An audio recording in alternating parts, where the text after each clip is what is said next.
আসসালামু আলাইকুম ভিউয়ার্স। নিজের জন্য ও সন্তানের জন্য সালাত কায়েম রাখার দোয়া অথবা সালাতে মনোযোগী হওয়ার দোয়া। প্রিয় ভিউয়ার্স, আজকের দিনে নামাজে অনীহা বড় সমস্যা হয়ে দাঁড়িয়েছে।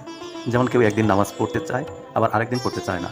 আবার অনেকে এক ওয়াক্ত নামাজ পড়ে, আবার আরেক ওয়াক্ত নামাজে অনীহা দেখা দেয়। নামাজ পড়তে মন চায় না, নামাজ পড়তে অলসতা লাগে। এই দোয়াটি সঠিকভাবে আমল করেন, ইনশাআল্লাহ আল্লাহ তাআলা আপনাদেরকে নামাজি বানিয়ে দেবেন।